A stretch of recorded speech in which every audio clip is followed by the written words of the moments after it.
In the first year, 1994, the E=mc6 Cup for Robotics chose Japan's national sport, sumo wrestling. The robot had to push its opponent over the line on the table. These robots had to work alone, without remote control.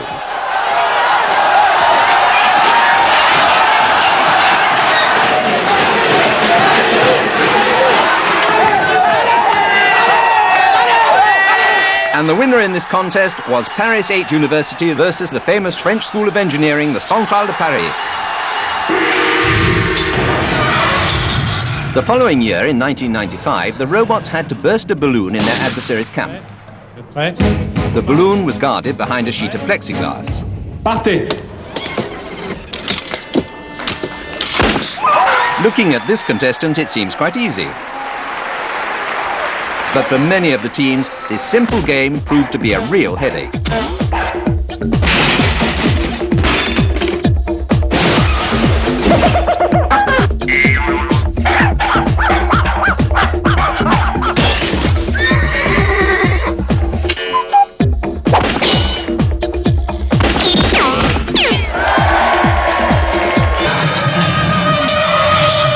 In '96, it was the gold rush. The robots were much improved, especially mechanically. Look.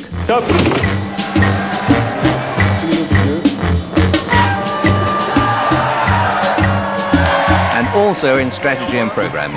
It wasn't just by chance that the final was dominated by IFITEP, a Parisian school for information technology.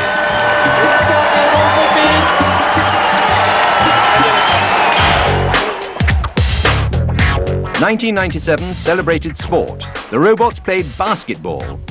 This called for strategy and dexterity combined. It obviously doesn't always work, and some players on the field seem to lose the plot rather.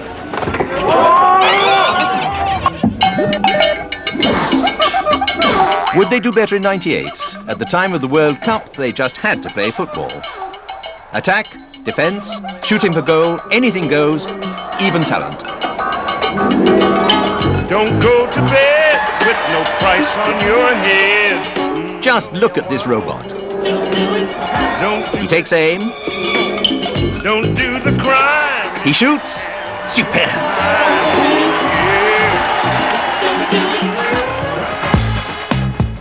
1998 was the year of the Football Cup and also a year for expansion. For the first time, the Robotic Cup went European.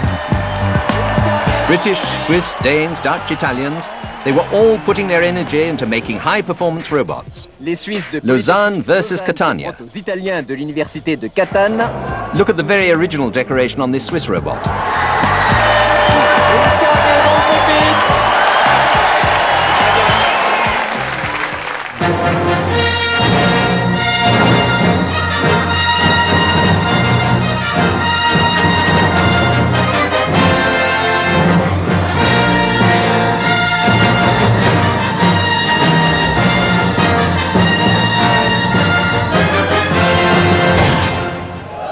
'99. This year marked the growing success of the Robotics Cup.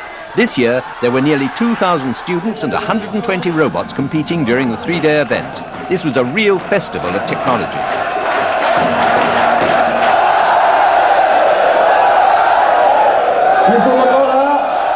This time, the robots had to attack a castle. They had to knock down the towers. This one tries direct fire. This one uses a battering ram. This one sends its clever little troops moving fast and effectively.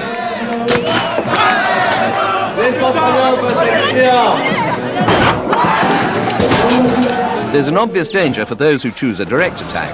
They fell in the moat. For them, the match was over. And this one took the prize for its novelty. The robot stayed just where it was and shook the whole table. And down came the towers. It had grips to hold its own towers upright. This brilliant idea literally shook up all its opponents. In '99, there was a great deal of spying between teams. Video cameras were everywhere and the pictures were dissected to try to analyze the opponent's strategies. This was necessary because the robots were getting more and more sophisticated. The makeshift approach had given way to the professional. Every year, the challenge to the teams was just that much harder. This year, the Cup is also on the internet, robotic.com, for all information about all the schools competing in the Cup. 99 was also the year for a particularly talented team from the Ville d'Avray University Institute of Technology. This is the team that was not only to win the French Cup hands down, but the European Cup as well the next day, an historic double.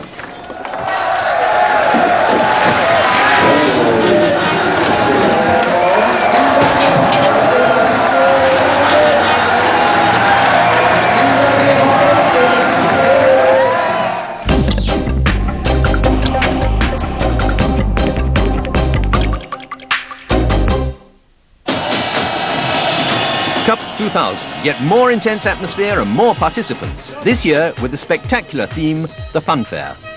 The robots had to burst as many of their opponents' balloons as possible, but they had to defend their own camp at the same time. The result was a plethora of little satellite robots. These small modules were also completely autonomous and, as always, very formidable.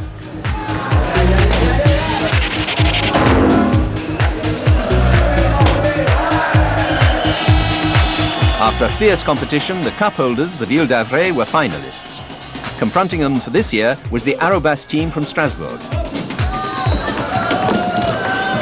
As usual, Ville d'Avray were quick off the mark, too quick. Their robot was caught in the ditch without having burst a single balloon. Their defense was more effective and stopped a threat from the little module from Strasbourg, but not for long. The little module takes aim at another balloon. 1-0 to Strasbourg. This is a bitter disappointment for Ville d'Avray. The robot shows no signs of life and seems totally blocked. The seconds are ticking away and the Ville d'Avray team sees the cup disappear from its grasp.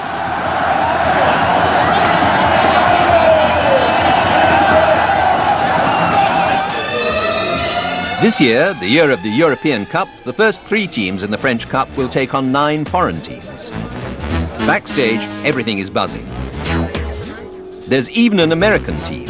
This is the celebrated MIT team from Boston, come to have fun competing. We like to build interesting robots, we like to have fun designing things, and it's nice to meet people from different countries and learn about engineering in different places.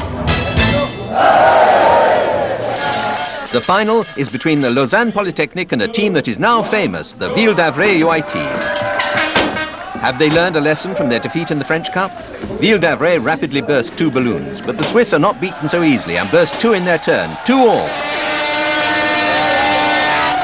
The match is close, but Ville d'Avray have regained confidence and attack on the diagonal.